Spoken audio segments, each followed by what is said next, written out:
안녕하십니까? 하나원 문학관 TV를 진행하는 손흥섭 시인입니다. 시청자와 문인 여러분, 오늘도 함께해 주셔서 감사합니다. 여러분, 어느새 초록빛깔도 저만치 가고 있네요. 5월은 가정의 달이라고 하는데 무슨 특별한 계획이라도 세우셨나요? 코로나로 인하여 마음대로 바깥 출입도 어려웠는데 가족과 함께 오붓한 시간을 가져보는 것도 어떨까 싶습니다. 하여 진행자는 강화도로 2박 3일 떠나볼까 합니다. 여러분도 그런 달달한 시간을 가져보시기 바랍니다. 오늘 주제는 예고한 대로 제111화 하나운 시인의 하나운 이항성 시화집 서문입니다. 진행자가 들고 있는 이 책이 바로 1962년 10월 20일 발행된 하나운 시인의 7번째 작품집 하나운 이항성 시화집입니다. 오늘 주제는 이 책에 있는 서문을 바탕으로 제작하였다는 것을 밝혀둡니다. 서문 하나운. 볼성 없는 주체스러운 인간이 우두히 땅 위에 서 있다. 보잘것없는 나의 인생 기산하는 험하기만 하고 처참에 가득 차 유리표박의 유망에 어느 동서남북이 없이 노숙과 걸식으로 둥둥 떠가는 평신거러지 인간된 자랑마자 폐이가 되었다. 이렇게 이야기하고 있는데요. 여기서 기사나라고 하는 것은 기미 기자와 매산자와 물 하자를 써서 셀 수 없는 산과 물이란 뜻, 이렇게 이해하시면 좋겠습니다. 그리고 처참이라고 하는 것은 매우 슬프고 참혹하다는 뜻이 되겠고요. 유리표박이라고 하는 것은 흐를 유자와 떼놓을 리자, 또돌 표자와 닥칠 박자를 써서 일정한 거처가 없이 이곳저곳 떠돌아다니는 것, 이것을 유리표박이라 이렇게 표현을 하고 있습니다. 그리고 유망이라고 하는 것은 일정한 거처 없이 떠돌아다니는 것을 뜻하고, 노숙이라고 하는 것은 거처 없이 길거리에서 잠을 자는 것, 이것을 노숙이라고 하죠. 그리고 걸식이라고 하는 것은 남에게 음식 따위를 구걸하여 거저 얻어먹는 것, 이것을 걸식이라고 합니다. 그리고 평신이라고 하는 것은 부평초 평자와 몸신자를 써서 부평초처럼 의지할 데가 없어 정처 없이 떠도는 신세를 이루는 말, 이렇게 이야기할 수 있겠고요. 여기서 부평초라고 하는 것은 보통 개구리밥을 부평초라고 하죠. 그 다음에 폐이라고 하는 아주 어려운 단어가 나왔는데요. 폐이는 해지고 다른 헌신발이라는 뜻이 되겠습니다. 다시 본문으로 돌아가겠습니다. 노숙의 병고 속에 기아와 저주와 학대에 이르기까지 생존해 있다는 것은 기적같이 살아왔다고 하겠다. 이런 생존 불가능의 극한에서 살겠다는 의욕의 힘은 오로지 시도를 정진하였다는 데에 있었다고 말하겠다. 그리고 시의 지혜는 인간을 강하게 한다는 것을 알게 되었다. 이렇게 하나운 시인은 기록을 하고 있습니다. 여기서 또 어려운 단어 몇 가지를 보고 가도록 하겠습니다. 수가라고 하는 것은 잘 숙자와 숙병 아자를 써서 요즘 말로 표현하자면 지병을 이르는 말이다. 이렇게 이해하시면 편할 것 같습니다. 그리고 병고라고 하는 것은 병 때문에 겪는 괴로움을 뜻하는 것이고, 기아라고 하는 것은 먹을 것이 없어 굶고 줄이는 것, 그 다음에 저주라고 하는 것은 남의 불행이나 애군을 기원하는 말이 되겠고, 학대라고 하는 것은 사람이나 동물을 정신적으로나 육체적으로 괴롭히고 가혹하게 대하는 것, 이것을 학대라고 하죠. 그리고 기적이라고 하는 것은 상식을 벗어난 기이하고 놀라운 일 또는 초자연적인 현상이나 경이로운 역사적인 사건들을 가리키는 말이다. 이렇게 이해하시면 좋을 것 같습니다. 그리고 극한이라고 하는 것은 어떤 사물이나 일 따위가 궁극적으로 도달할 수 있는 한계, 이것을 극한이다 이렇게 이해하시면 되겠습니다. 그리고 의욕이라고 하는 것은 적극적으로 무엇을 하고자 하는 마음이나 욕망, 그리고 시도라고 하는 것은 시를 짓는 올바른 이치 혹은 방법, 이것을 시도라고 합니다.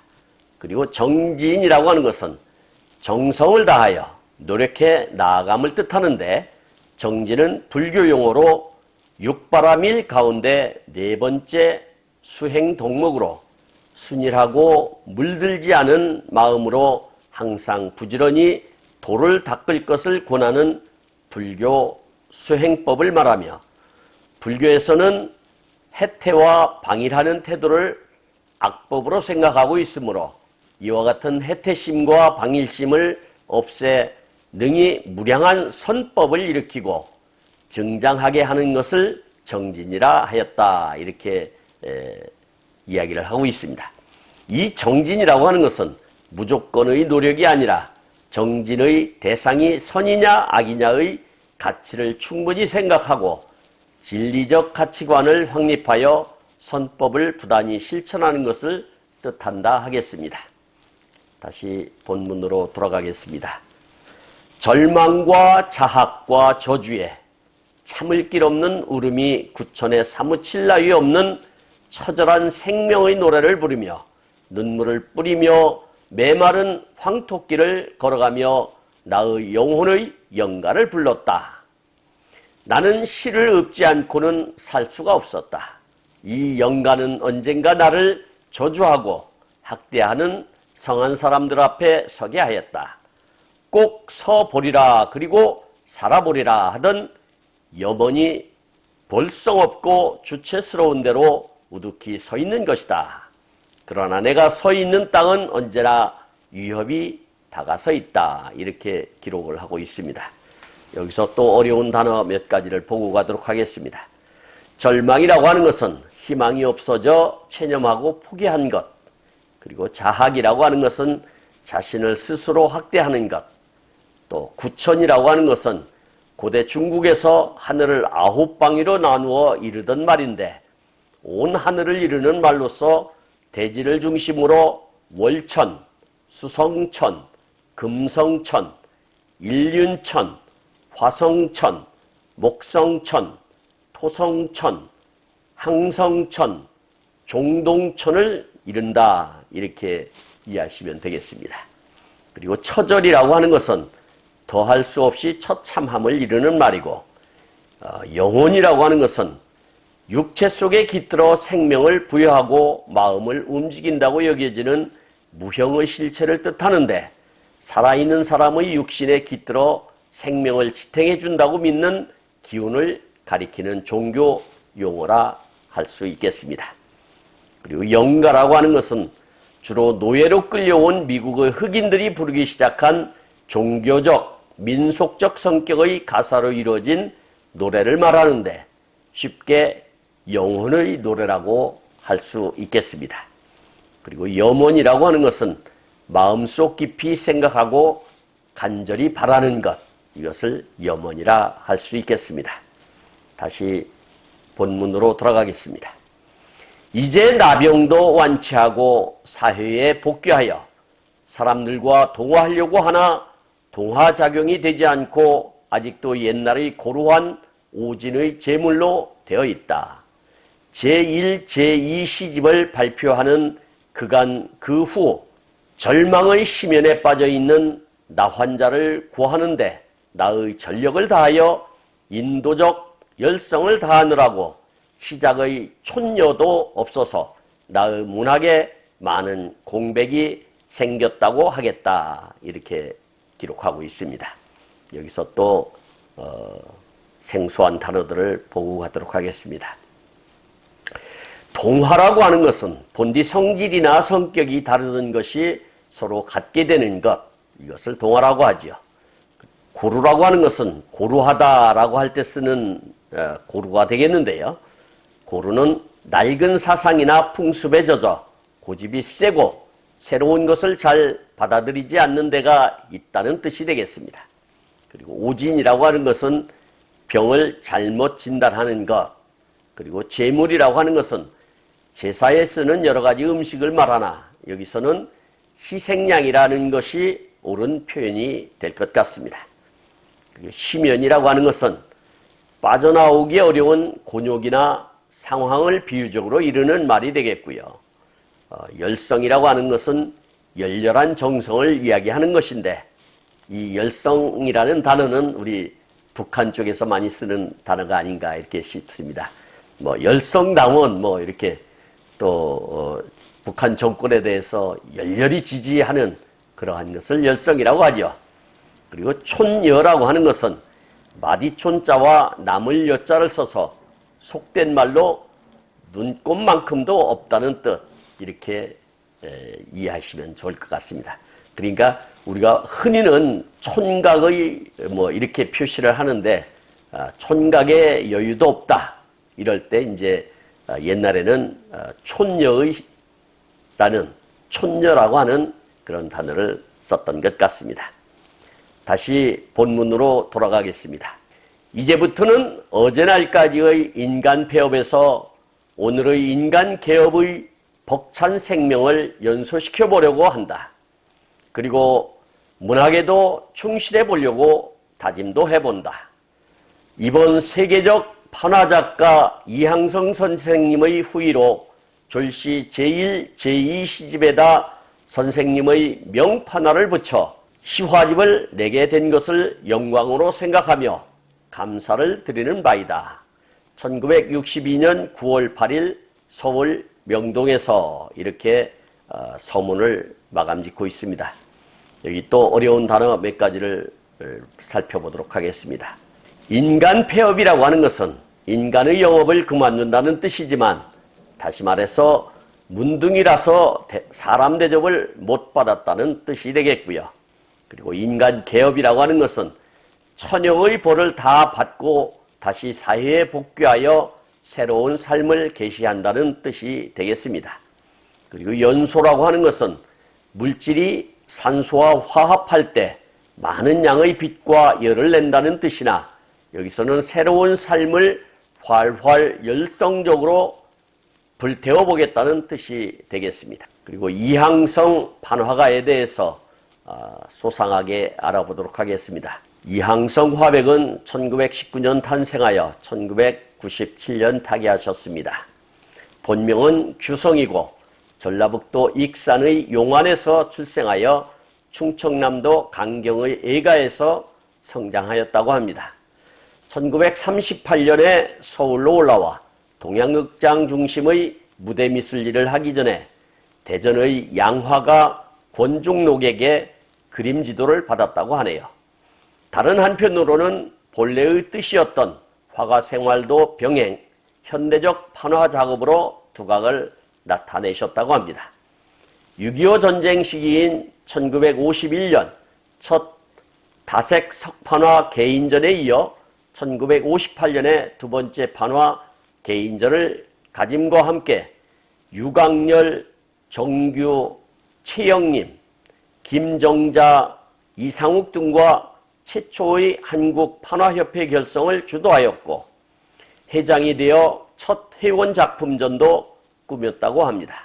1959년에는 미국 신시내티 미술관 국제 판화 비엔날레에 출품했던 석판화 다정불심이 입상하여 판화가로서의 위상을 국내적으로 굳혔으며 불교적인 전용의식과 한문 글귀의 회화적 형상화 등으로 동양적인 표현 감정과 정신성을 내재시킨 판화 작업은 생애를 통해 일관되게 지속되었습니다.